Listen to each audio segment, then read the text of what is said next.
Assalamualaikum rekan dan rekanita IPNU IPPNU Nusantara. Semoga kita senantiasa berbahagia dalam menjalani aktivitas dan senantiasa diberikan kekreativitasan oleh Allah Subhanahu wa Ta'ala. Bulan Februari, ada apa ya rekan dan rekanita di bulan Februari ini?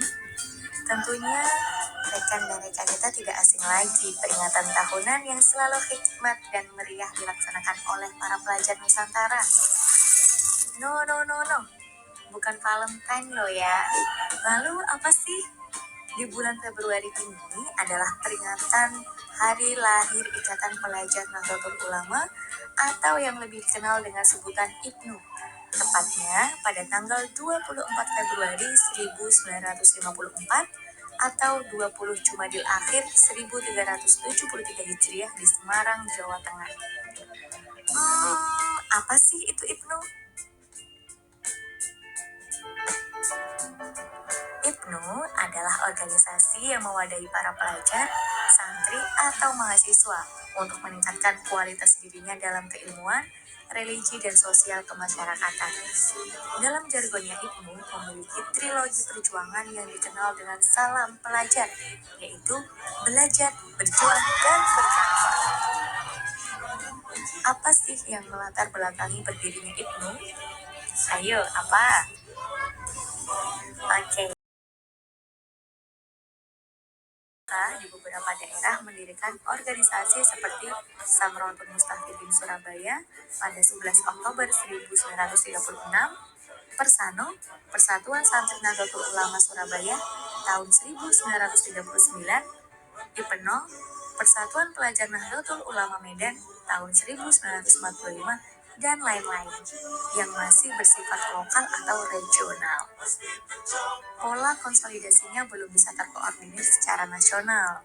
Oleh sebab itu, kemudian muncul gagasan dari kaum intelektual muda seperti Muhammad Sofyan Khalil, mahasiswa UGM, Haji Mustafa dari Solo, Abdul Ghani dan Farida Ahmad dari Semarang, Maskup dan Kiai Haji Tolhah Mansur yang kemudian disampaikan dalam Konbes PB Ma'arif pada Februari 1954 di Semarang.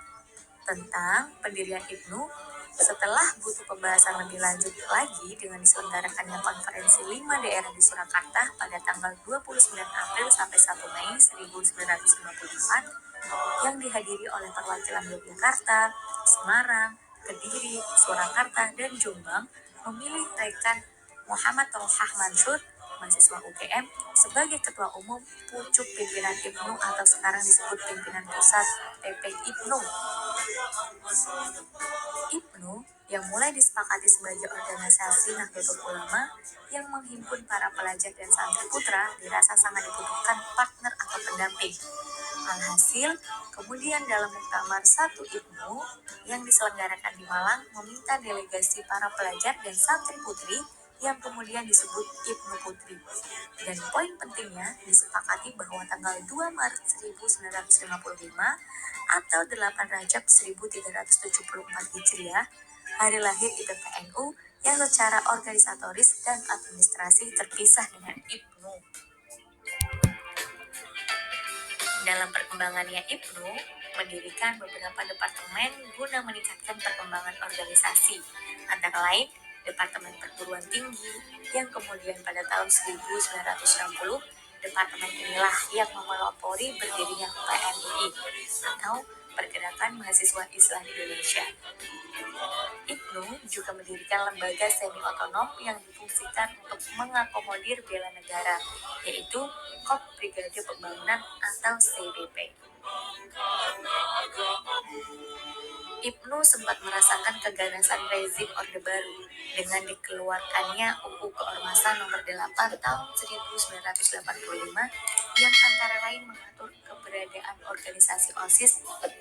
Implikasinya, OKP-OKP termasuk IPNU tidak dapat lagi menempatkan eksistensinya di lingkungan kampus atau di kalangan pelajar sekolah.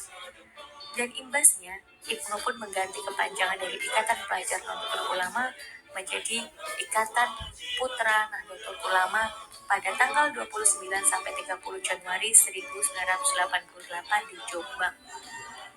Setelah sekian lamanya ketidakkonsenan IPNU dalam perawatan kader, Karena segmennya dirubah oleh Orde Baru, maka kemudian dalam Kongres ke-14 di Asrama Haji Sukolilo, Surabaya pada 19 sampai 22 Juni 2003 disepakati kembalinya garis perjuangan Ibnu dari Putra menjadi Ikatan Pelajar Nahdlatul Ulama, atau istilah familiarnya adalah Ibnu Back to School. Enough rekan dan rekanita, inilah sedikit ulasan sejarah tentang Ibnu